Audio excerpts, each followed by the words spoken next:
നന്ദിയോടെ ഞാൻ സ്തുതി പാടിടും എൻ്റെ യേശുനാഥ.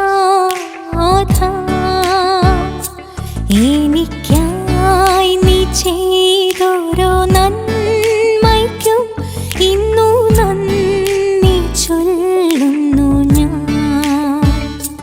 നന്ദിയോടെ ഞാൻ സ്തുതി പാടിടും എൻ്റെ യേശുനാഥ.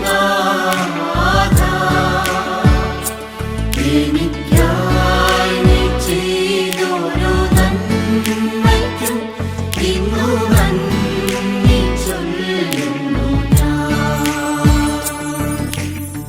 ത്രിയേക ദൈവത്തിൻ്റെ സ്തുതി. ഇത്രയും സ്നേഹം നിറഞ്ഞ ദൈവജനമേ, നിങ്ങൾക്കേവർക്കും എന്നും ജീവിക്കുന്ന ക്രിസ്തുയേശുവിൻ്റെ ധന്യനാമത്തിൽ ജീവവചനത്തിലേക്ക് സ്വാഗതം. ജീവിതത്തിൽ പ്രയാസങ്ങളും പ്രതിസന്ധികളും എല്ലാം ഉണ്ടാകുമ്പോൾ ദൈവസന്നിധിയിൽ പ്രാർത്ഥനയോടുകൂടെ നിൽക്കുവാൻ നമ്മൾ എല്ലാവരും ഉത്സുകരാണ്. എന്നാൽ ജീവിതത്തിൽ ഉണ്ടാകുന്ന പ്രയാസങ്ങൾ, പ്രതിസന്ധികൾ, അവയ്ക്ക് നമ്മുടെ പ്രാർത്ഥനയുടേതായ ആ അവസരത്തിൽ തന്നെ മറുപടി ലഭിച്ചില്ല എങ്കിൽ അനേകം ആളുകൾ അവിടെ പലപ്പോഴും നിരാശയുടെ അനുഭവത്തിലേക്ക് മാറുന്നത് കാണുവാനായിട്ട് സാധിക്കും. ദൈവം എൻ്റെ അപേക്ഷയ്ക്ക്, എൻ്റെ പ്രാർത്ഥനയ്ക്ക് കൃത്യസമയത്ത് തന്നെ മറുപടി നൽകണമെന്ന് പലപ്പോഴും നമ്മൾ ചിന്തിച്ചു പോകുന്നത് സ്വാഭാവികമാണ്. ദാവീദ് രാജാവും അതോടൊപ്പം തന്നെ ഹബക്കൂക്ക് പ്രവാചകനുമെല്ലാം ദൈവസന്നിധിയിൽ ചില സമയത്തെങ്കിലും നിരാശയുടേതായ അനുഭവത്തോടു കൂടെ കരയുന്നത് നമ്മൾ കാണുന്നുണ്ട്. ഹബക്കൂക്ക് പ്രവാചന പുസ്തകം 1-ാം അധ്യായം 2-ാമത്തെ വാക്യത്തിൽ ഇങ്ങനെ വായിക്കുകയാണ്: യഹോവേ, എത്രത്തോളം ഞാൻ അയ്യം വിളിക്കുകയും നീ കേൾക്കാതിരിക്കുകയും ചെയ്യും. സാഹസം നിമിത്തം ഞാൻ എത്രത്തോളം നിന്നോട് നിലവിളിക്കുകയും നീ രക്ഷിക്കാതിരിക്കുകയും ചെയ്യും. ഹബക്കൂക്ക് പ്രവാചകനും ദൈവവുമായിട്ടുള്ളതായ ഒരു സംവാദമാണ് ഹബക്കൂക്ക് പുസ്തകത്തിലൂടെ നാം കാണുന്നത്. യഹൂദയിൽ ദുഷ്ടതയും അഴിമതിയും അനീതിയും അത് ഉണ്ടായപ്പോൾ അത് അനുവദിക്കുവാൻ സർവശക്തനായ ദൈവത്തിന് എങ്ങനെ സാധിക്കുന്നു എന്നുള്ളതായ ആ ഒരു വേദനയുടെ അനുഭവമാണ് ഹബക്കൂക്ക് പ്രവാചകനിലൂടെ കാണുന്നത്. ആ ചിന്ത ഹബക്കൂക്ക് പ്രവാചകനെ തളർത്തുകയാണ്. കാരണം ദൈവം തൻ്റെ പ്രാർത്ഥന കേൾക്കുന്നില്ലേ എന്ന് ഹബക്കൂക്ക് സംശയിച്ചു പോകുന്നു.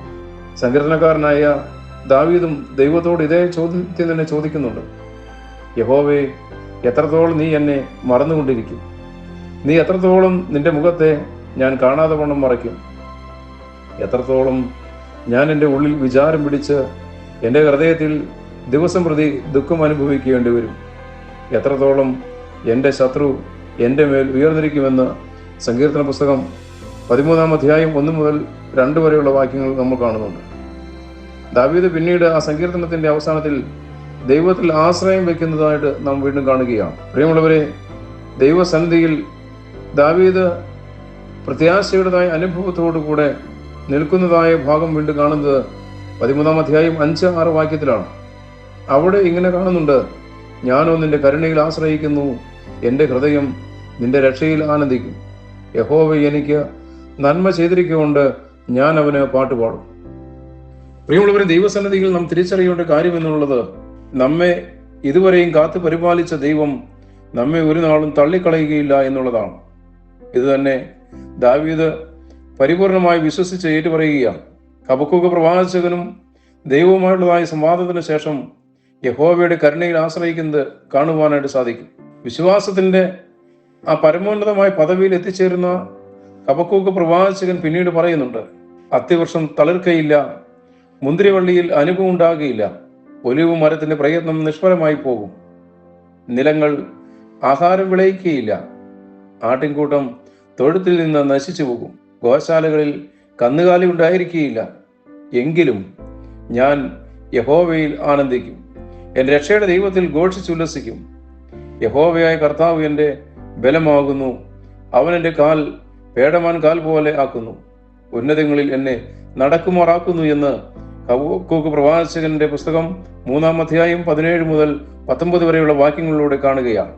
പ്രിയമുള്ളവർ, ജീവിതത്തിൽ പ്രയാസങ്ങൾ ഉണ്ടാകുന്ന, പ്രതിസന്ധികൾ ഉണ്ടാകുന്ന അനേക സന്ദർഭങ്ങൾ ഞങ്ങളുടെ ജീവിതത്തിൽ ഉണ്ടാകാം.